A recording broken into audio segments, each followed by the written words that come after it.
నమస్కారం NSTV news కి స్వాగతం. నా పేరు సంధ్య.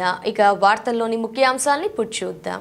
హుజూరాబాద్ నియోజకవర్గం కమలాపూర్ మండల కేంద్రంలోని గొల్లవాడ కాలనీలో ఒకే కుక్క 15 మందిపై దాడి చేసింది. మహిళ వాకిలి ఊడుస్తుండగా దాడి చేయగా మిగిలిన మహిళలను ఇంటి బయట నిల్చుండగా మహిళలను కరిచింది.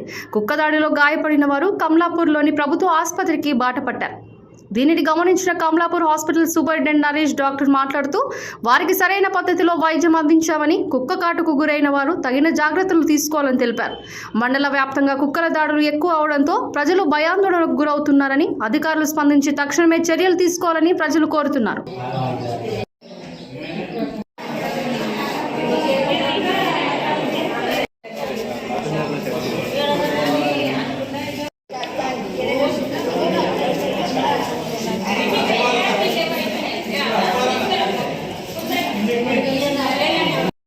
బండి మీద ఉన్నా కొరికి ఉంటుంది కదా.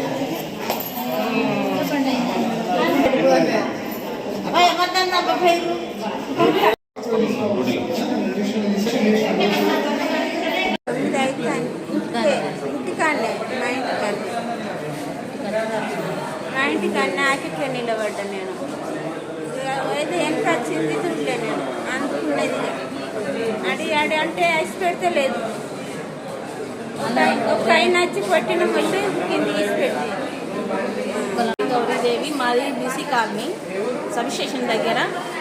ఇక్కడ 9:30కు కుక్కలు అది పాల ప్యాకెట్ కోసం కానీ ఈమె వస్తుంటే అనుకోకుండా వచ్చి కరిచింది. ఈమెనే కాకుండా కమలాపూర్లో ఇప్పటి వరకు 10-18 మందిని కరిచింది.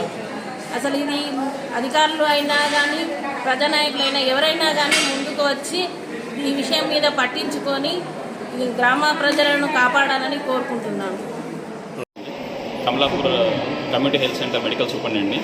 ఈరోజు ఉదయం 9-9:30 ప్రాంతంలో కమలాపూర్ గ్రామం మరియు మండల శివార్లో మనకు వీధి కుక్క 15 నుంచి 20 మందిని గాయపరచడం జరిగింది. అందులో అత్యధికులు వృద్ధులే ఉన్నారు. వాళ్ళు గాయపడిన వెంటనే మన ఆసుపత్రికి రావడం జరిగింది. వచ్చిన వెంటనే వాళ్ళకి మేము తగిన వైద్య సదుపాయం ప్రొవైడ్ చేసినాము. మన దగ్గర యాంటీ రేబీస్ వ్యాక్సిన్ మరియు ఇమ్యునోగ్లోబులిన్స్ అన్నీ అందుబాటులో ఉన్నాయి. కాబట్టి ఈసారే కాకుండా ఇంకెప్పుడైనా సరే ఎటువంటి టైంలో సరే, ఎంత అర్ధరాత్రైనా అపరాత్రైనా మన దగ్గర వైద్యులు అందుబాటులో ఉంటున్నారు 24/7.